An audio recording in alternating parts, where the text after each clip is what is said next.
सगळं नीट होणार आहे. तू नको काळजी करू, माझा विश्वास आहे देवावर.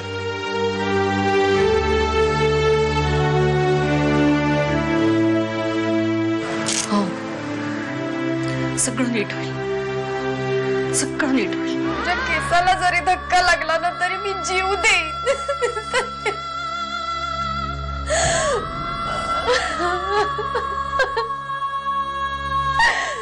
अमृता,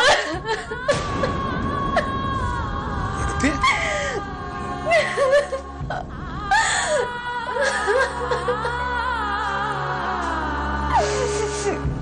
काय काय झालंय तिला?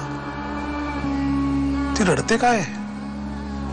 अमृता, अगं थांबा. का? तिची आता हळद झाली आहे फातिमा. नवरी बनणार आहे ती. हा तिच्या आयुष्यातला सगळ्यात आनंदाचा क्षण आहे. तिने अशा वेळी खुश असायला हवं ना. ती रडते काय? ते तुम्हाला नाही कळणार. म्हणजे मला का नाही कळणार? मी बाप आहे तिचा. बाप आहात, पण एक पुरुष आहात. तिची आत्ताची अवस्था फक्त एका स्त्रीलाच कळू शकते. सत्यजितच्या लॉजवर राहत होता. त्या लॉजवरच्या रूमबॉय कडून मला कळलं की सत्यजित तिथे मंदार आंबेकर या नावाने राहत होता. मग सत्यजितला काही मुसलमान मुलांनी तिथून धरून खेचून नेलंय. मला खरं सांगा, सत्यजित कुठे आहे? त्या सत्यजित बद्दल मला काही विचारू नका. आता थोड्या वेळात तुमच्या बहिणीशी, अमृताशी माझं लग्न आहे. मला हे कळणं खूप गरजेचं आहे. का? पुणे महाड रस्त्यावर एक डेड बॉडी सापडली आहे. काय? ओके. ज्यांनी माझ्या सत्यजितला मारलंय त्या मुलाशी मी लग्न करणं अजिबात शक्य नाही.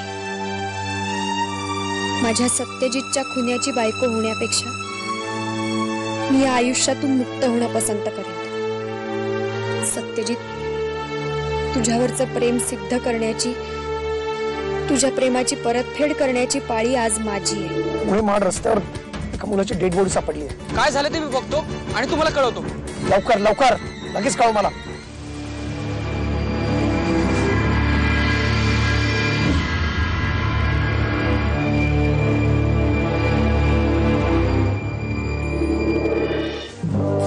क्या चल रहा है? क्या हो रहा है यहाँ पे? अभी बारात आने का वक्त हो गया है, कोई तैयार नहीं है. चलो जल्दी. फारूक आओ, चलो जल्दी चलो. तोंडावरची चादर निघेपर्यंत डोकं नुसतं भणभणत होतं रे. म्हणजे चुकून माकून जर ती सत्याची बॉडी निघाली असती तर माझं काय झालं असतं कोणास ठाऊक. दादा, मला पण ना आत गेल्यावर खूप टेन्शन आलं होतं.